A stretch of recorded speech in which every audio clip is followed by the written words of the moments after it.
हर की पूजा दुर्लभ है संतो, कहना कछु ना जाए।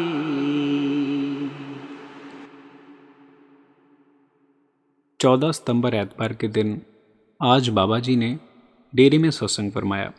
ये सत्संग बाबा जी ने तीसरी पातशाही श्री गुरु अमरदास जी महाराज की वाणी के ऊपर फरमाया और यह सत्संग 1 घंटे 10 मिनट तक चला। और जब बाबा जी और हजूर जी स्टेज पर आए तो पंडाल में शब्द गाया जा रहा था, मेरे राम हम पापी। और आज जिस वाणी के ऊपर सत्संग फरमाया गया वो थी, हर की पूजा दुर्लभ है संतो, कहना कछु ना जाए। सत्संग की शुरुआत में फरमाया गया कि ये गुरु घर की वाणी है और आप हमें इस वाणी के जरिए उस मालिक की सच्ची भक्ति के साथ जोड़ने की कोशिश कर रहे हैं। बाबा जी ने फरमाया कि हमें मालिक को पाने के लिए कौन से रास्ते पर चलना चाहिए। आप कहते हैं कि हमने भक्ति सिर्फ उस एक मालिक की करनी है। कहते हैं कि हमारा जन्म जिस मर्जी धर्म में हो जाए, पर हम भक्ति उस एक करतार की करते हैं। गुरबाणी में आता है कि हाऊं तिसकी आस कर मन मेरे, जो सबका स्वामी रहा समाए। हमें उस मालिक की भक्ति करनी है जो सब में बरत रहा है। जग जीवन साचा एको दाता, और वो एक मालिक कहाँ है, उसके बारे में हमें गुरबाणी कहती है, घट घट में हर जू बसे संतन के हो पुकार। बाबा जी ने फरमाया कि ये ठीक बात है कि संतों महात्माओं का वजूद है, पर हमें इसको अंतर में अनुभव करना है, अंतर में खोजना है, पर हम उसको बाहर ढूंढ रहे हैं। बाबा जी ने फरमाया कि अगर हम सारी उम्र दुनियावी चीज़ों में उसको ढूंढते रहे तो अंत समय हम यहीं भटकते हुए मिलेंगे। आप जी ने हमें एक उदाहरण के जरिए फरमाया कि जैसे दफ्तर का रिश्ता कामकाज से है, जैसे स्कूल का रिश्ता पढ़ाई से है, ऐसे ही धार्मिक स्थानों का रिश्ता भक्ति से है। आप जी ने फरमाया कि हम धार्मिक किताबों के ऊपर विचार तो जरूर करते हैं पर उन पर अमल नहीं करते। बाबा जी ने कहा कि ये जो धार्मिक पुस्तकें हैं ये हमें ये बताती हैं कि हमने भक्ति कैसे करनी है, हमें समझाने के लिए है, पर हम उस पर अमल नहीं करते और बिना अमल किए कुछ नहीं हो सकता। इसीलिए आप जी गुरबाणी में फरमाते हैं कि हर की पूजा दुर्लभ है संतो, कहना कछु ना जाए। आप जी ने आगे फरमाया कि देखो हम अपने प्यार को लफ्ज़ों में नहीं दिखा सकते, बयान नहीं कर सकते जब तक उनको महसूस ना किया जाए। बाबा जी ने एक उदाहरण देते हुए फरमाया कि देखो एक बच्चे की माँ उस बच्चे को कितना प्यार करती है, वो माँ अपने प्यार को लफ्ज़ों में बयान नहीं कर सकती। ये महसूस करने की बात है, विश्वास बनाने की बात है। हमारी ज़िंदगी में अनेकों ही उतार चढ़ाव आते हैं, पर हमारा विश्वास नहीं डोलना चाहिए। बाबा जी ने कहा संतों का ध्यान हमेशा आत्मा में होता है और हमें भी अपने आत्मा के साथ जुड़ना है। जिस्म से उस मालिक की पूजा नहीं की जा सकती। जिस्म का रिश्ता शमशान घाट तक है, उससे आगे हमारा ये जिस्म नहीं जाएगा। पर आत्मा का दायरा शमशान घाट तक नहीं है।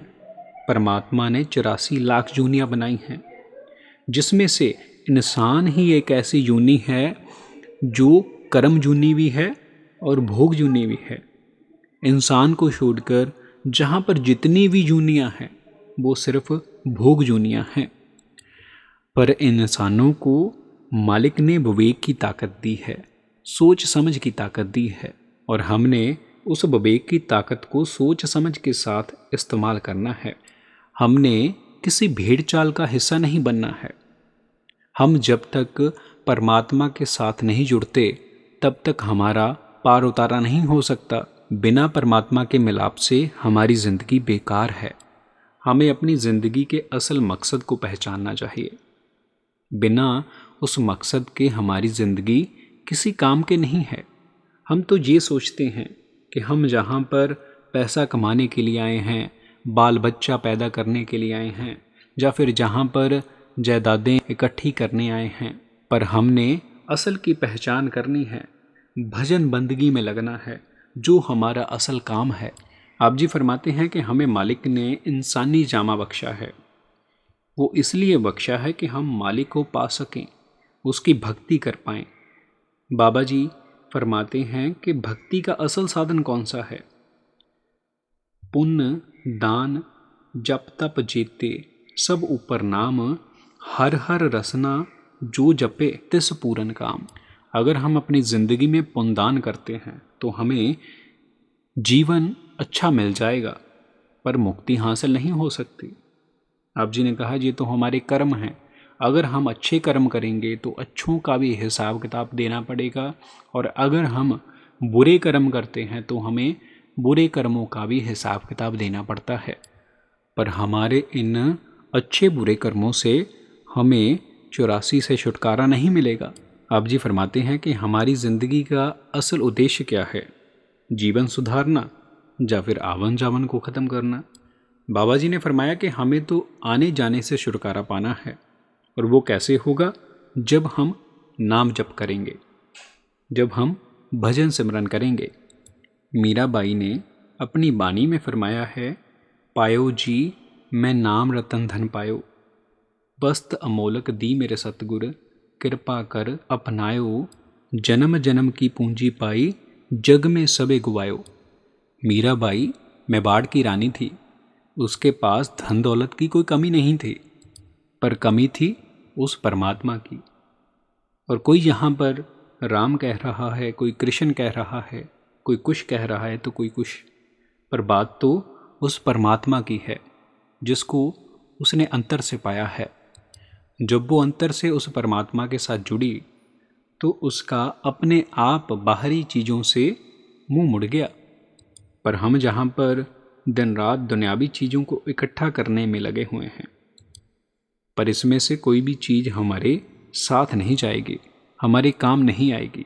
हमारे काम तो उस परमात्मा की असली दौलत आनी है, वो नाम सिमरन आना है।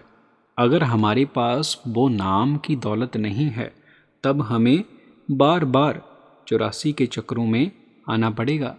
और बाबा जी ने फरमाया कि ये दुनिया तो एक माया है।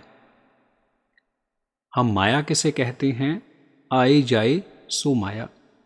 आप जी ने फरमाया कि ये जो हमारा शरीर भी है, ये बचपन में कुछ और था, अब जवानी में कुछ और है, और बुढ़ापे में कुछ और है।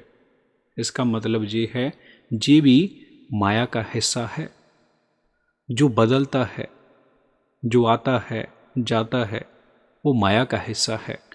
और हमने इस माया से ऊपर उठना है, उस परमात्मा के साथ जुड़ना है जो माया से ऊपर है, माया से रहित है, जो जन्म और मरण के चक्कर से ऊपर है।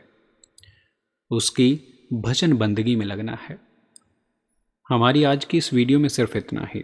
अगर आपको इस प्रकार की वीडियो सुनना पसंद हैं तो आप हमारे चैनल को ज़रूर लाइक शेयर एंड सब्सक्राइब कीजिए, और बेल आइकन को ज़रूर दबाएं, जिससे हमारी वीडियो आप तक सबसे पहले पहुंच सके।